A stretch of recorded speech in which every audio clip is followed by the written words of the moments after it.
We're now going to look at the executive branch. I would think you guys know most of the information on this slide already. Current president is Joe Biden, elected in 2020. His vice president is Kamala Harris. Length of term for the president is 4 years. So when we talked about the legislative branch, senators get 6. If you're in the House of Representatives, you get 2. President gets 4. Again, this is what the Constitution states. Not sure why they came up with those numbers. Maximum number of terms is 2. We learned last week, senators, representatives, they can keep running and running and running again as long as they get elected and be in the Senate or the House for years and years and years. President is capped at 8. However, with that being said, when they originally wrote the Constitution, there was no maximum of 2 terms. It said nothing about it. And George Washington, the first president, he served 2 terms. He could have run for a third, but he set the precedent that president should only run with 2, and the presidents that followed him also did that until the 1930s when we got to Franklin Roosevelt, and he ran and won 4 terms.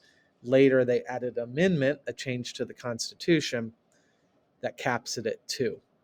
To be president, you need to be 35 years old and a natural-born citizen. What that means is you cannot have immigrated from another country. You have to be an American citizen at birth. This is probably where some new information gets in for you guys. So there are 4 different roles for the presidency. And I'll start, you'll see this pop up. The first role that the president plays is commander-in-chief. And commander-in-chief means that he or she is in charge of the military. So in the military, they set it up. It's called a chain of command, where at the very bottom is what's called a private, and that's low, and then it goes up from there, sergeants, lieutenants, generals. Ultimately, the president is in charge of the military. The second role the president plays is chief diplomat. Anytime the president is dealing with foreign nations, whether that's sitting down for treaties or negotiations or visiting a foreign country, he or she becomes the diplomat. Another word that's close to that is diplomacy. Whenever we see that word, which we'll run into a lot this year, typically it means dealing with foreign countries. Lawmaker.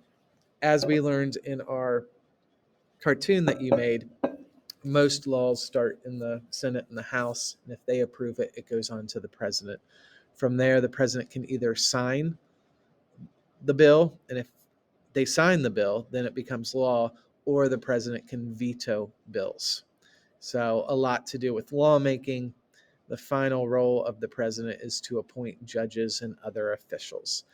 Supreme Court justices are nominated by the president. His cabinet members are nominated by him. We'll talk more about what the cabinet is in just a second. So 4 different roles that the president plays.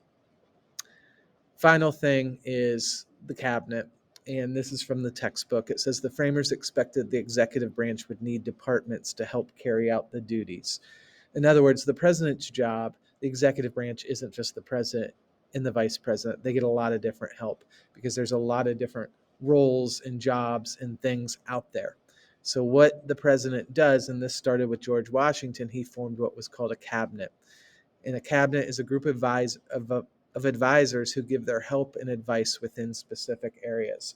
If I'm remembering this right, there were only 3 cabinet positions originally. There was what was known as Secretary of State, and the Secretary of State deals with foreign nations.